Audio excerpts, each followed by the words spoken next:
This is called Platitudes for the Plebs. Your 250th speech was your aim to unite. You preach to the choir, and they are all white.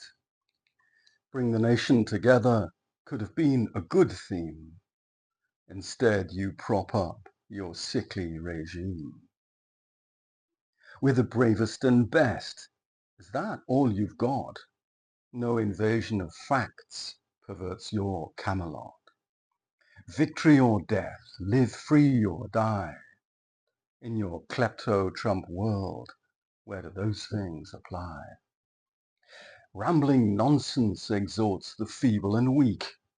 But the truth is, America, your outlook is bleak.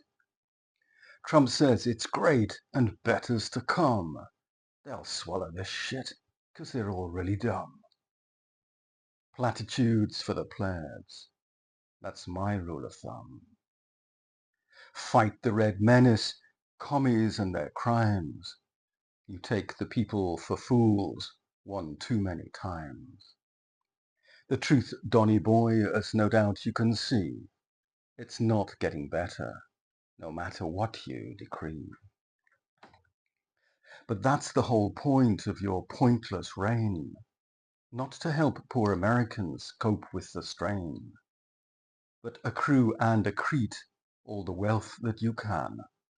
To take from the people was always your plan. Your proclivity for grift, while you flout every law, would leave Midas and Croesus in open-mouthed awe. Has even one policy helped the common man's lot, or do you leave the people to relish diddly squat? It's like the Mary Celeste from a policy's view, Liberation Day tariffs, and Iran your Waterloo. You embarked on a war which the world knows you've lost, and a school full of dead girls was just collateral cost. Can you even place Iran on the map? Your hubristic conceit led you into this trap. 18 are now dead. Can you tell them what for?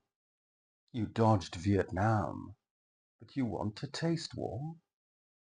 This is your Vietran, and you cannot retreat. No way to back out.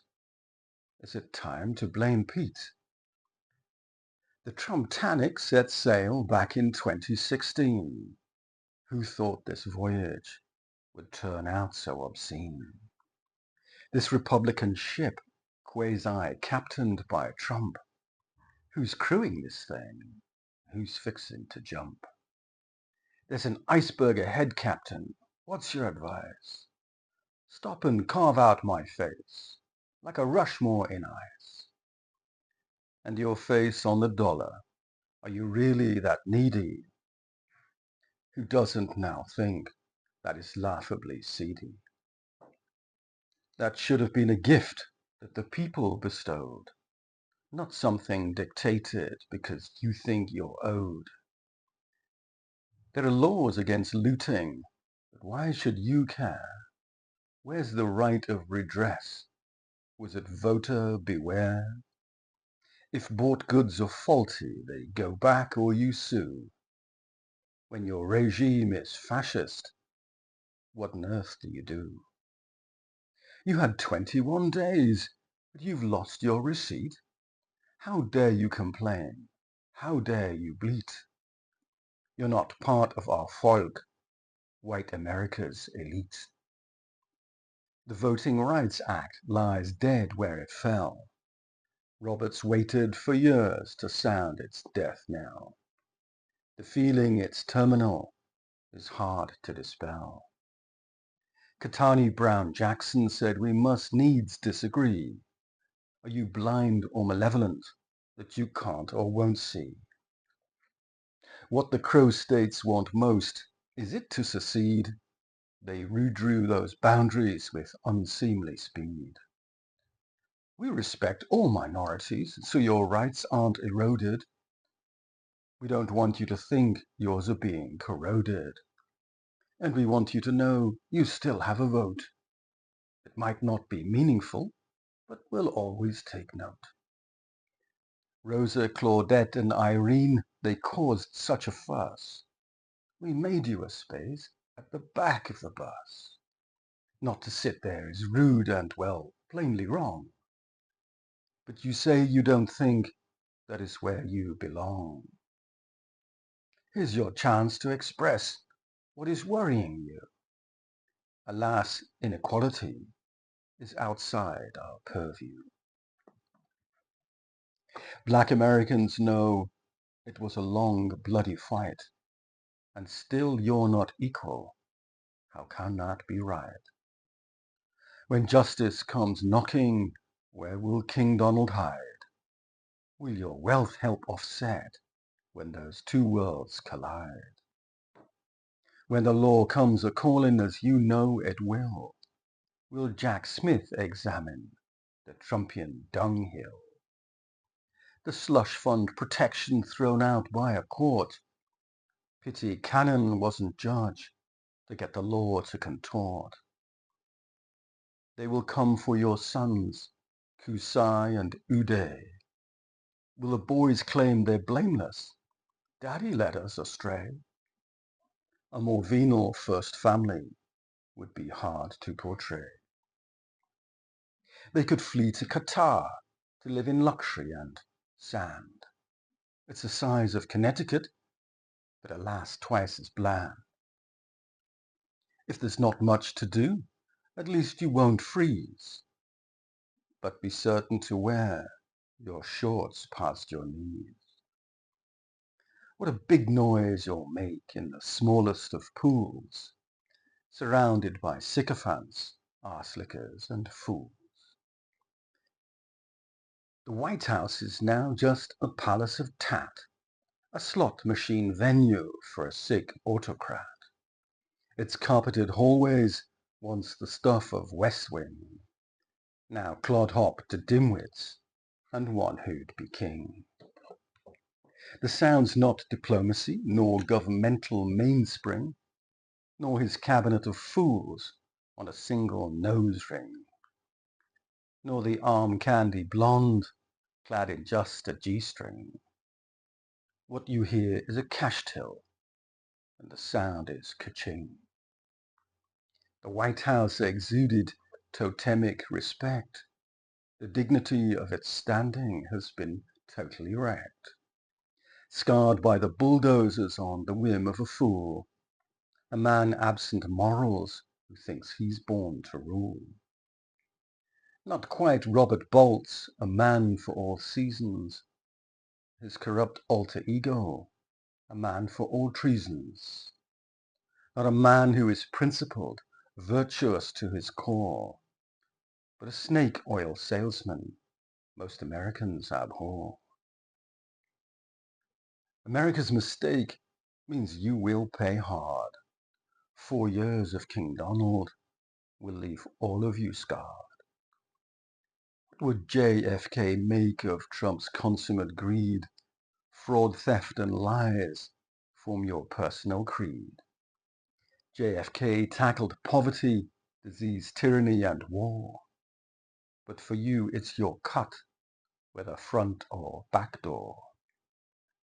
What welcome do you pledge to the ranks of the free? And your motto, as always, what's in it for me? The call to greater ideals than the sum of one man is for you private agony. It's accrue what you can. Do you think you are monarch of all you survey? King Donald the First of the whole USA. Where the people aren't citizens but serfs in your state. It's not of, by, and for, but what you dictate. Executive orders are how you oversee. Hitler ruled the same way, but used the decree. The people's house bypassed, spurned, and ignored. Democracy displaced by division and discord. To see Bondi and Blanche do your biddings obscene, in your twisted Trumpocracy, such a thing is routine. You weaponized justice, all dictators must. Screw the law is your motto, while the people go bust. You picked a cabinet of flunkies, with you as chief fool. Intellect's not their strong point, in a shallow gene pool. Hardly knights of the round table with Trump at the helm, more the fascist enablers of white supremacy realm. You are steeped in moral turpitude, corrupt and depraved.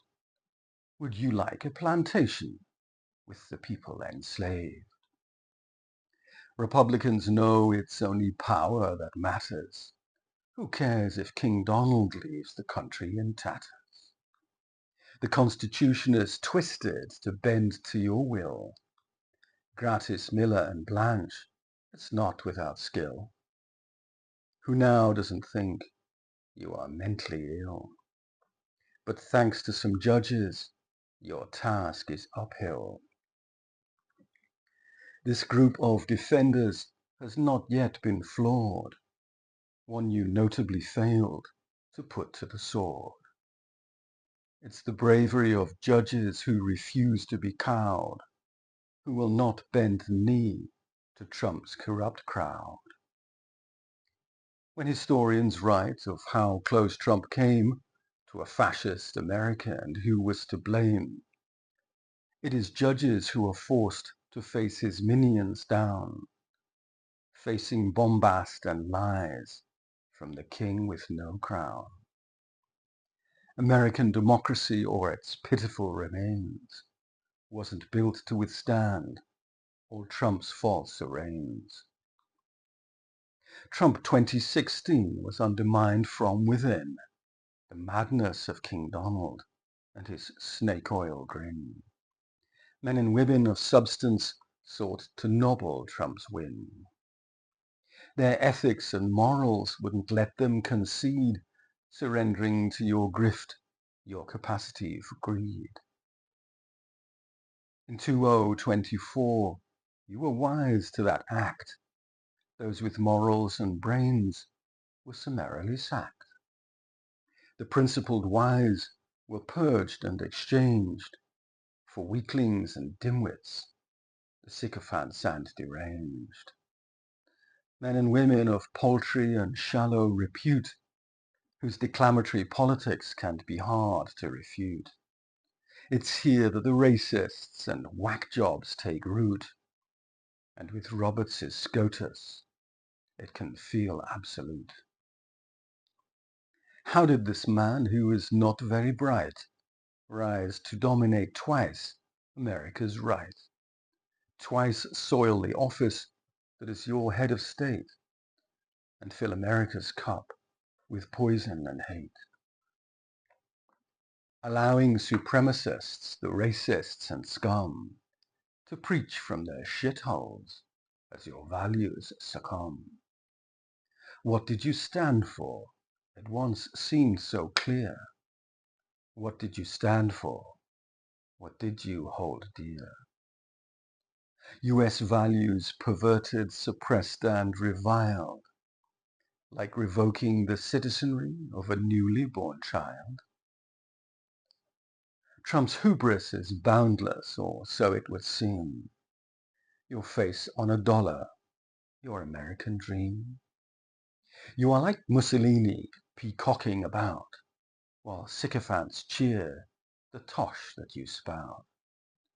Perhaps you're Narcissus when you gaze in your pool, in love with yourself, the delusional fool. Add in the gold dollar, which will soon bear your face. I for one have to wonder, can your ego keep pace? But just like Saddam, who was hung in the end, purging all trace of you will help America mend. Still, your conniving corruption is hard to comprehend. Somehow the US must cohere and transcend. It's obvious now, you think you're really divine. Since your dad's name was Christ, surely that's God's design. You can point to the proof. I helped screw Palestine. An American Caligula, the boy god on the Tiber. Next to you he was mad, but had some moral fibre. Do you think that your ark might one day be your shrine? Pity jail is not your fate. Now that would be condign. It is questionable now, perhaps you'll put me straight, when you say that your focus is make America great. With a tax on all liberties, I think there's some debate whether you meet the threshold of a civilized state. You follow a leader who's demonstrably ill, no impeachments forthcoming from Capitol Hill. How do you legislate to stop a dictator whose lies, fraud and grift define an American traitor? A traitor to ideals that once made you great, but Trump has them twisted into his hateful state. On the world stage at least, the laughter's subsided.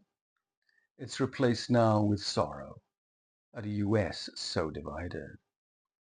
Those who voted for Trump, were they misled, misguided? Perhaps this is the end for the American dream. If you enabled Trump mania and his sickening regime, the values you trumpet, they must come from somewhere. The politics of hate, the complete absence of care. Those who cannot compete must be crushed and discarded. You said a boy's better dead because he was retarded. It's true you compete, but by hook or by crook. And the latter we've seen as the Trumpist playbook. The people aren't citizens whom you help to rise, the consumers and clients to be tricked by your lies. Now with Truth API, another get-rich-Trump scheme. 100,000 a month to get a policy stream. You use privileged info to feather your nest. Another task the next POTUS will have to disinfest. How will you cohere once Trump is no more? Whose version of the past will you try to restore? Or will you go forward, perhaps a new light, where crushing opponents is not the first and last fight? American exceptionalism, perhaps once it was true, but now that's a little hard to construe. It doesn't now chime with the general worldview. Surely politicians must work as a team if you want to recapture your American dream. Your versions of the future are so far apart. Must one kill the other to make a fresh start? There's precious little evidence to give us much heart. You think stay the course and we'll triumph in the end. But if it's all broken, what is there left to mend? Once America is cleansed of Trump's pestilent cult, will a body politic renewed rejoice and exult? Or perhaps it was all just a shack on the hill, a Camelot mirage with a dose of free will, a message of unity that wasn't hard to distill. But Trump's agenda of hate put an end to goodwill. It was good while it lasted, surely that's safe to say. Would your 35th POTUS have seen it that way? That America is dying. Goodbye, USA.